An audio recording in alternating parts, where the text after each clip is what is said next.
back on this little CL350, and we're back in the carburation station, which is where you spend quite a lot of the time if you restore or recommission or resurrect, in this case, old motorcycles. I wasn't going to film these doing up these carburetors, but they're in such a fantastically appalling state I thought you'd want to see them. So I've never, I'm sure there are those watching who have seen sets of carbs in worse states than these, but I've had dozens and dozens and dozens and dozens and dozens of sets of carbs in bits across my career, and perhaps hundreds, and I've never seen any as bad as this. So here we go, let's have a look and show you what we've got. Okay, here's the two carburetors side by side, and there's the float bowls, and you can see they're full of the most appalling gunk. I'll tip a bit on there. I don't know what it is. It was fuel once, but you can see it's all caramelized and crystallized there on the bottom. So to get these out will be a lot of fun. The O-rings around the bottom have entirely perished and just gone horrible. The jets, you can see how corroded the needles are, and one of them, I've had a wee scrape at it, so there's the one I've had a scrape at, maybe this one, was actually stuck into the emulsion tube, and that's a first for me. So isn't that nice? The needle valve there, which is this little fella here, and that should, now that I've taken the float off, that should just pop out just as easy as you like, and it's going nowhere. Likewise, can I get these out? I haven't tried to move these yet. Not happily. So anyway, we'll have a look at that. These floats should move up and down, should just rise and fall with the gravity, you know, with these little float, I don't know what you call them, little float tanks, if you will, going up and down on the level of the fuel in the carburetor. And as you can see, the only movement in them is because I'm bending that arm. These are absolutely jammed solid. So I need to get the floats off. So I'll do that by same as I got the other one, and I'll put a wee bit of support on the carburetor body there, and I'll see if I can use my teeny wee hammer and a little punch. Is that a small enough punch? Not sure. Let's try it. I've got a smaller one than this. That's not a euphemism.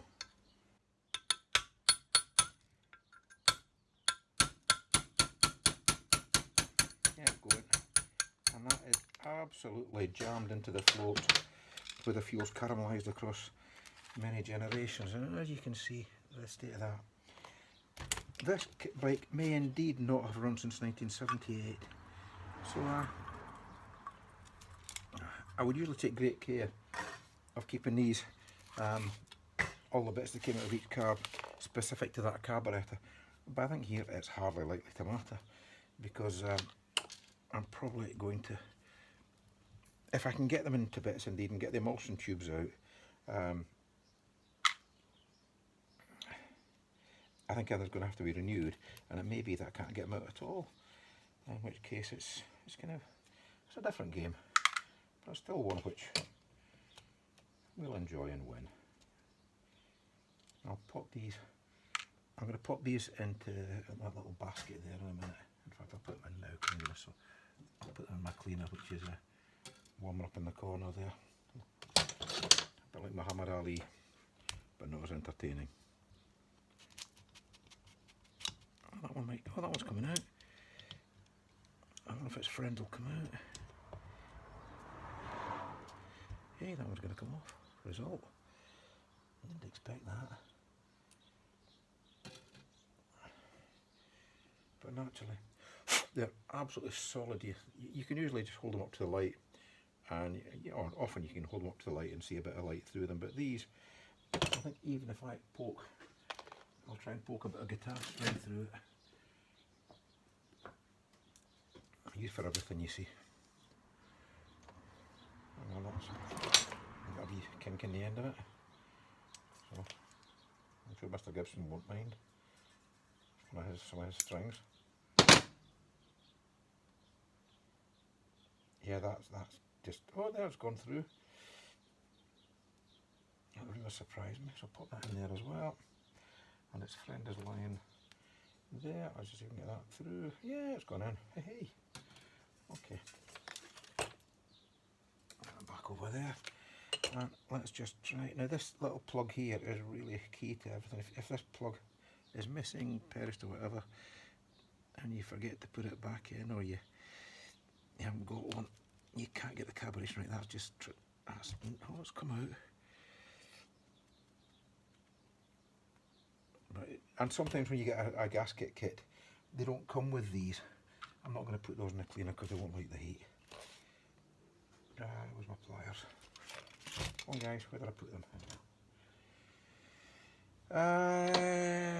Let's just try and get that secondary emulsion tube out. Will it come? I'll be surprised if it will.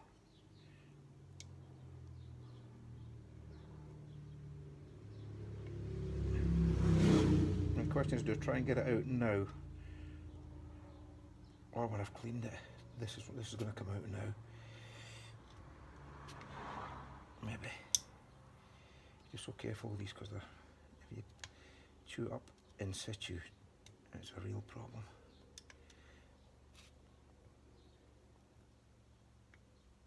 Okay, maybe press that out gently from above.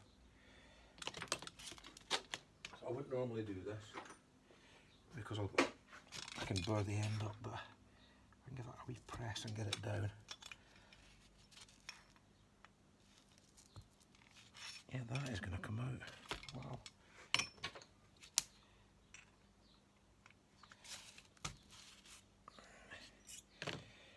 And I'm sure that emulsion tube is going to be, I haven't burred it, that's nice. That's going to be entirely blocked up. The more I can get out of this carburetor, the more bits I can get out, the more chance I've got of getting it clean and doing something with it.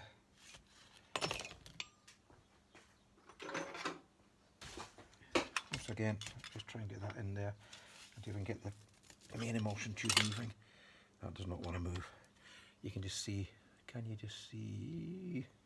It's sitting right in the centre bottom there, and I'm just trying to get this little punch on it. As I say, normally I wouldn't dream of putting a punch on that, but I suspect a lot of this is going to have to be renewed anyway. That's moved. Let's get the next side. That's come out.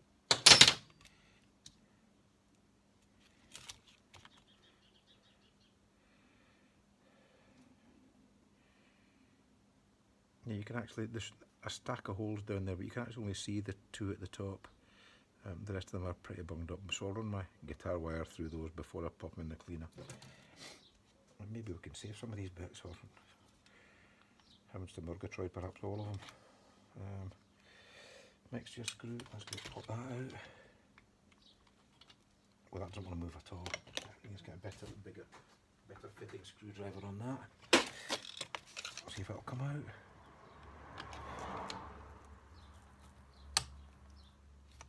Wow, that's very, very tight. I truly am. Oh.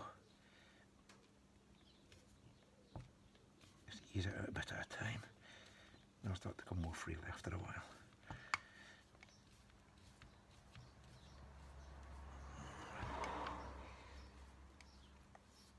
That's it, it's going to be out.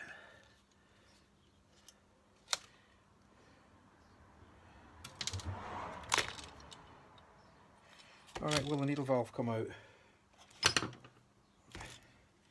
And you know, as I say, I don't like using stuff as heavy as this on these parts, but I'm going to replace these absolutely no matter what anyway, so that's got to come out.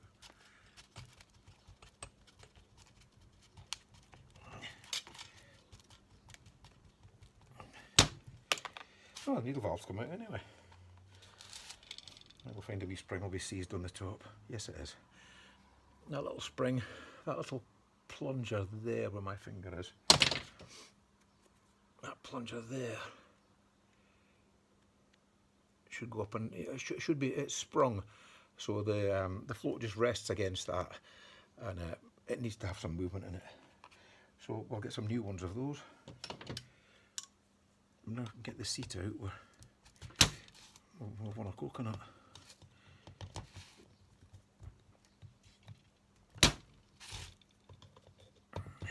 It's moving, but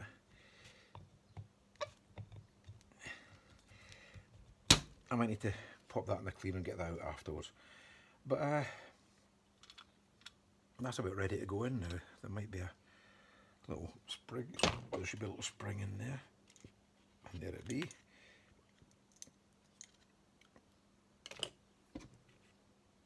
Like everything else, it's kind of stuck in, it doesn't want to come out. As before, I have some of these anyway. I'll get that out once it's clean. But that's that carb body about ready to go in. I'm going to have to get these out, and putting a screwdriver on that would be hopeless. It's not going to come out with a screwdriver, so what I'm going to do, I'm a bit evil. I'll pop that in my vise, and nip it gently, and just see if I can rotate that. And that's actually starting to come, which it's not always the case. And it just gives it a good chance to get clean.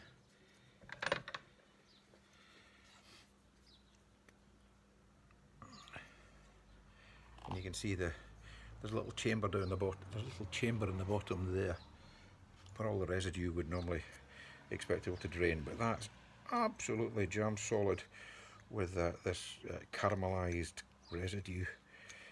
But we'll get that out.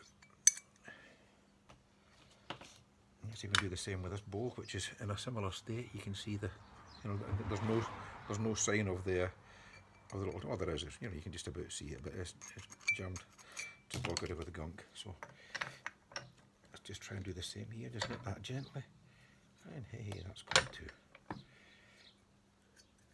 Okay, I think I've wasted enough of your time.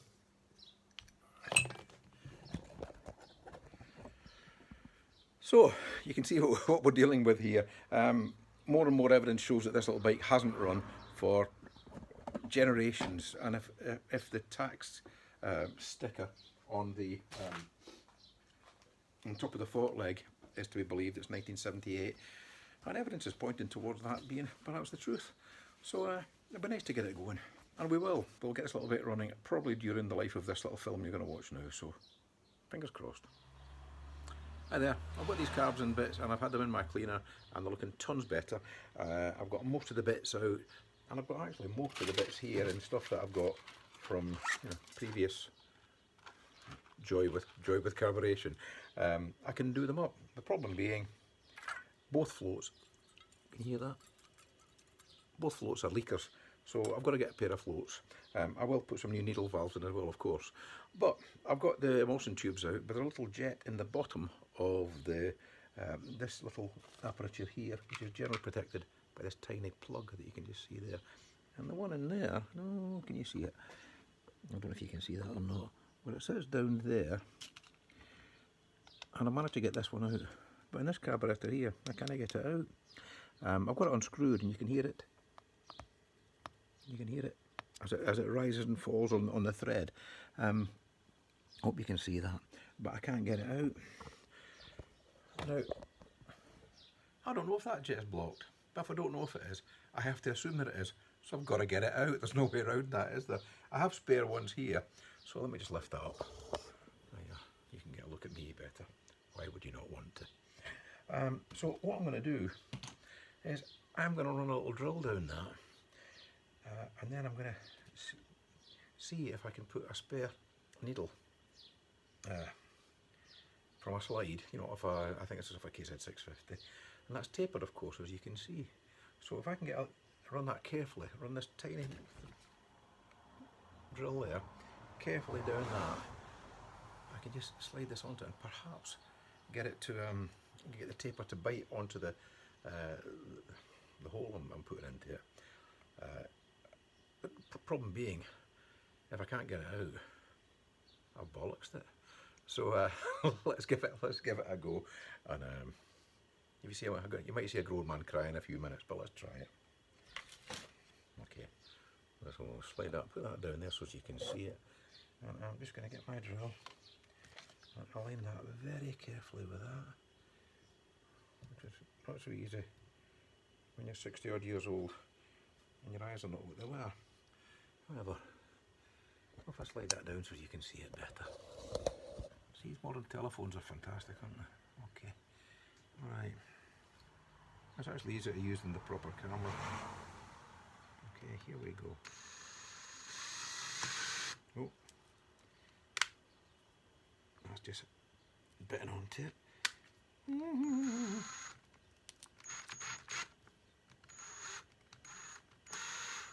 That's not working, is it?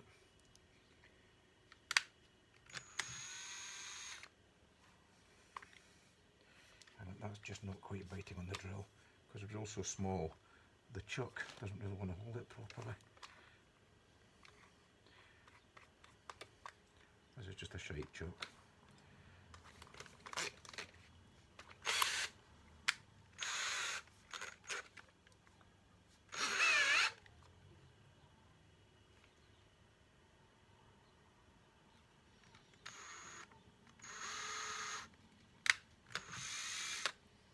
And the chuck's not gripping that probably because the drill's so small.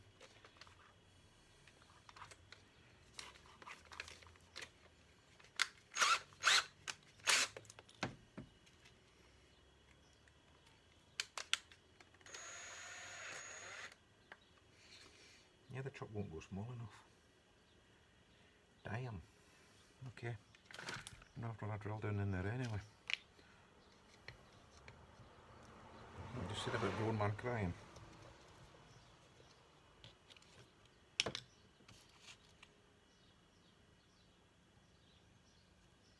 That's actually got a tiny wee hole there. No, hang on, back in a moment, I'm going to get a slightly bigger drill. Okay, 30 seconds later I've got a slightly bigger drill. I'm going to get that in.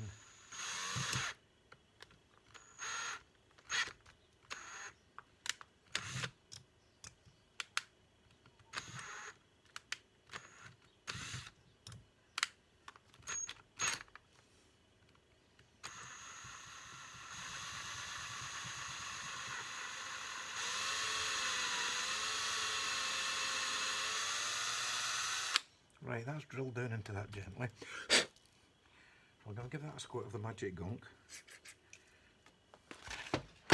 Let's get my screwdriver and make sure that the little jet is in fact screwed out of its thread. You can hear it just bottoming up, coming back up off the thread there. Let me put this on.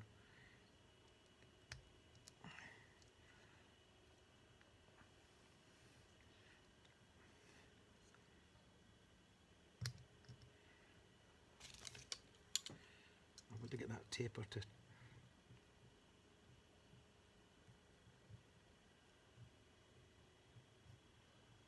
there we are, and that's worked. And of course now that I've got it out, we're going to see, actually it's not, now that I've got it out, we're going to see naturally the jets are, the little holes in it are not going to be blocked. But, well, they're probably not, but it doesn't matter. I have spare ones of those. Now I know that when I put the new ones in, it's going to be good. So, bit of a result there. Squeaky bum time, but never mind, we've got a result. Thanks guys. Hi everyone, another day but the same motorbike. Okay, let's show you what we've been doing in the interim. I'm trying to keep this film down to about 35 minutes, so I'm not going to show you everything that I've been doing, but I'll show you what I've done. Right, there's our carburetors that were so horrible before, and looking sweet and groovy. So what have we got? We've got new floats, new needle valves, we've got new needles on the slides, we have new jets, and the new slow running jets as well, which you saw me take out. Most of this I had in stock, but I didn't have the floats or the needle valves, but you can see they're nice new needle valves in there, and this little friend's the same.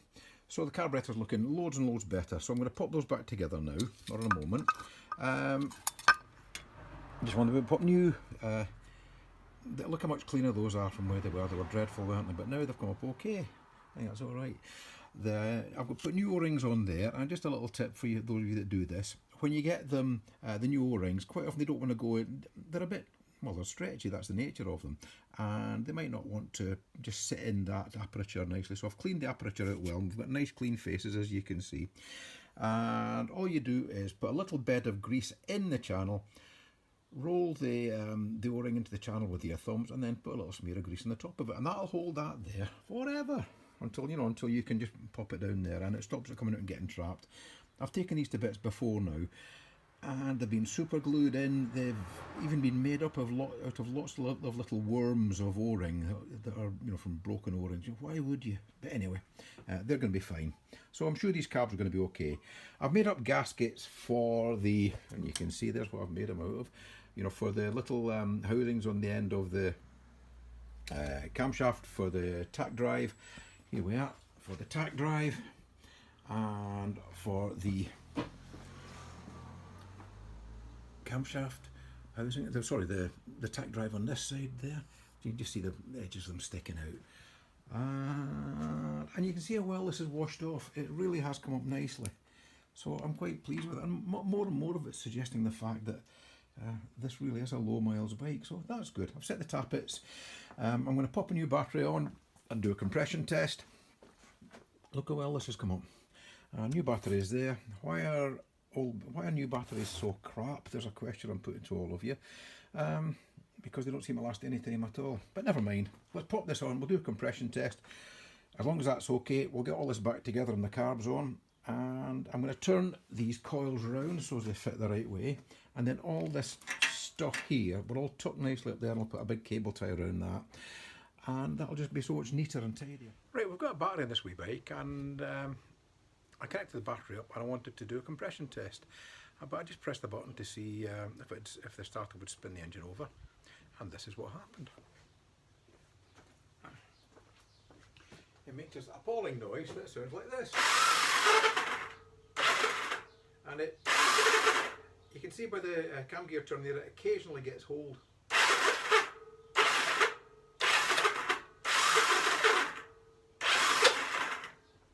But it's making that appalling noise. In there, let me just try and get you to a position where you can see this.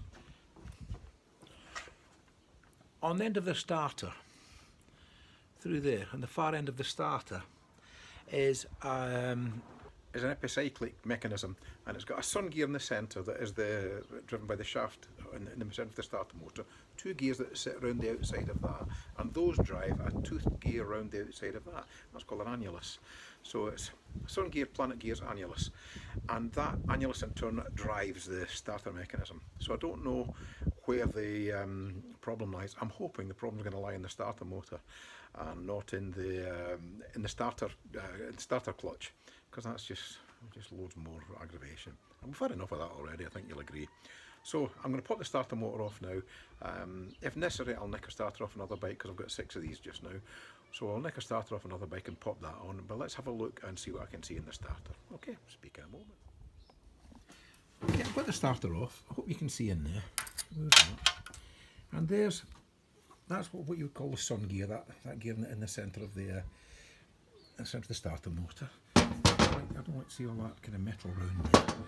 But then you can see in there the planet gears, and those should be really snug on those shafts. But you can see, look at the wear on that. Now, I've had dozens and dozens of these off, and I've never seen them worn like that. So once again, this wee bike is teaching us all sorts of new lessons. And if you're looking at the end of those little shafts that it sits on, that's got a kind of homemade look about it, though I wouldn't like to pass any real judgment on it till I get it to bits. So what I might do is nick the planet gears off another bike I've got, and see how they, or have a look at them, compare them on the shafts, and see if they sit snug on those shafts, and try and divine why that thing is so badly chewed up. As I say, I've never seen one like that, and the starters in these are absolutely bulletproof, so that's really unusual. Okay, more later. Okay, I've got another starter motor off a different bike, and you can see the sun gears there off the old one, how kind of worn they look, and the much cleaner, less worn ones off the other one. I can't demonstrate, I have nothing that fits that hole to show you how badly worn they are, but I've got a screwdriver here, which I can show you slots perfectly into these. Does that, oh, that one. Hang on. I'm lying to you again. It fits that one, and it rides right down the shaft.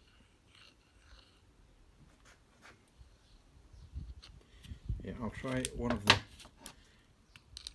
unworn ones on, and it's miles away. So that just gives you some kind of indication of how worn these ones are. So I'm going to pop these in. The mechanism, the starter clutch, seems to work fine. So I'm going to pop these in. I'll put the motor back on, and let's just see if it motors it up, and then we can do a compression test. I've got the planetary mechanism back together, and I just nicked some little planet gears off one of the other bikes I've got here. I put the starter motor back on, and the starter motor spins over nicely now. But when it spins, it's not grabbing the clutch, so I'll just show you what it's doing now.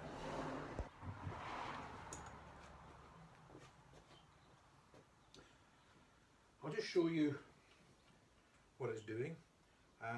The starter motor is motoring up, but when I press the button, ready, go and make an ass of him, why don't you?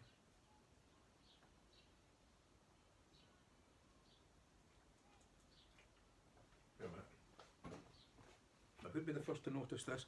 I disconnected the ignition switch because I was going to move these coils round. I'll disconnect that back up. See, even geniuses can have a bad moment.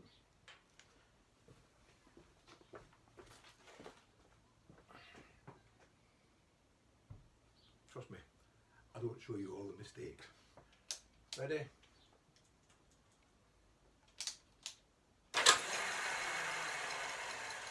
Now you had it try to grab there, but it grabbed the starter clutch and then let go again.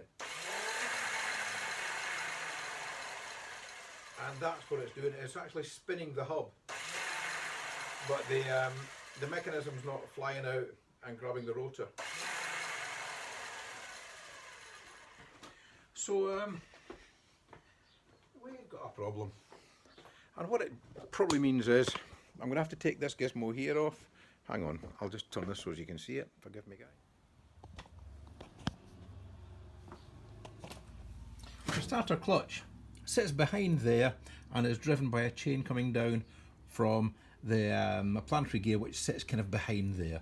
So you can see this is going to come off on that, and then I'll pop this off. I need a puller to get off, so I'll need to borrow one of those. I don't have one, but you can see, I don't know if you can see here, I'm going to try and help you. When I got the starter motor off, you can see all the hammer bruising there, where our dear friend has had a really good batter at this to try and get it off previously. Also, the cable should sit behind there where I've put it back now, should sit behind the starter, and it was draped over the front. There should be a little insulating cover on that as well, which I'll pop on afterwards. But so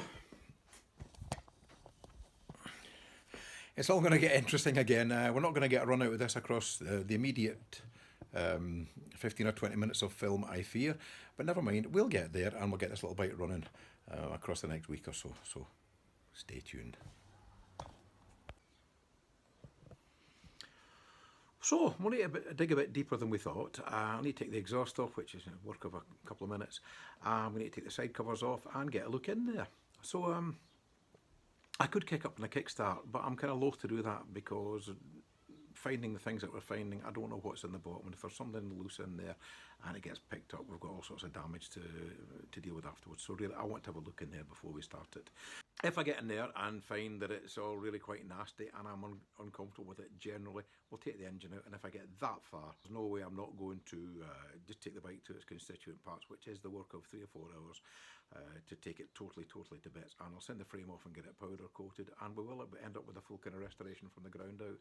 I'm hoping we don't need to go that far, but if it is, it's not the end of the world. We've been here before and we end up with nice bikes at the end, so it's just all part of the game, and some you win, some you lose. And this is one I'm going to have to put a bit more effort in than I perceived when we started. Ain't that life? Okay, thanks. I'll speak to you all in very short order.